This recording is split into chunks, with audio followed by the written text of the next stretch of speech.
warahmatullahi wabarakatuh. Hai anak ibu, gimana kabarnya? Nah, kita lanjut belajar hari ini yaitu tentang tanah. Nah, tanah itu dimana tempat kita untuk berpijak. Nah, seperti ini, di bawah ini tanah, ini tempat kita untuk berpijak. Nah, kemudian untuk tempat menanam pohon. Nah, terus kemudian tempat mencari makanan binatang-binatang yang ada di dalam tanah. Nah, kemudian tanah itu beradanya di posisinya di bawah ya, seperti ini. Ini itu tanahnya posisinya di bawah. Oke? Nah, kemudian, bahayanya tanah itu adalah tanah longsor. Nah, tugas kita yaitu kita lanjut dengan nanti Ibu akan memberikan 2 lembar seperti ini, 1 mencari jejak dan 1 gambar ulat. Nah, yang pertama yaitu kita mencari jejak. Nah, ini ada rumah. Dia mencari jejak dengan sesuai huruf hijaiyah ya. Ini alif, ba, ta, sa, jim, ha, kho. Oke?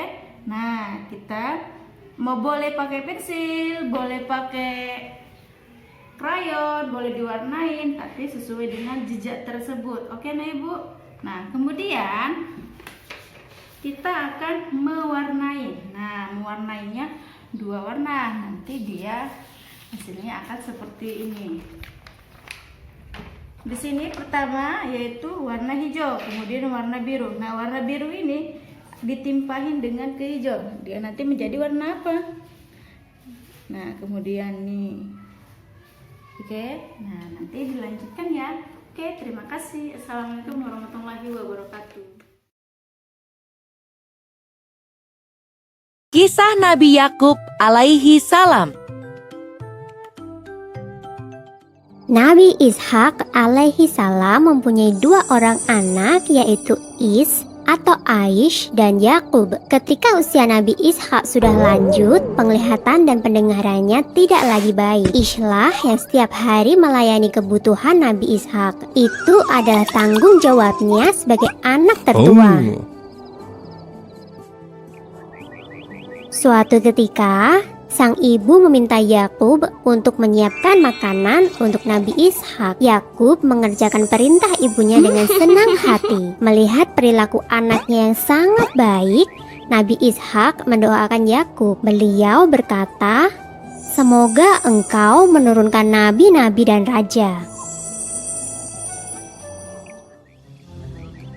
Ish merasa iri setelah tahu bahwa ayahnya mendoakan Yakub. Ia merasa Yakub telah lancang menggantikan tugasnya menyiapkan makanan untuk ayah. Seharusnya doa itu untuk dirinya, bukan untuk Yakub. Ish kemudian mengancam akan membunuh Yakub agar doa ayahnya itu tidak terwujud.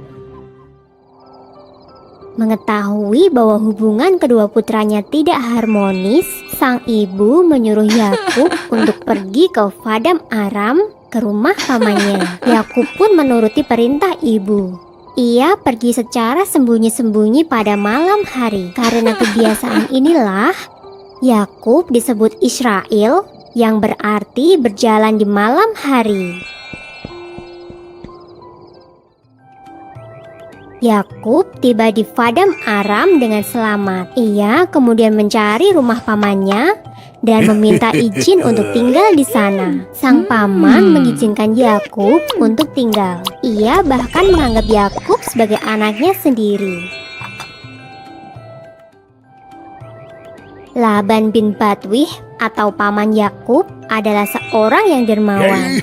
Ia selalu membagikan sebagian hartanya untuk orang-orang yang tidak mampu. Melihat perilaku pamannya yang begitu terpuji, Yakub lantas menirunya. Kemudian Yakub pun dikenal sebagai dermawan yang baik hati.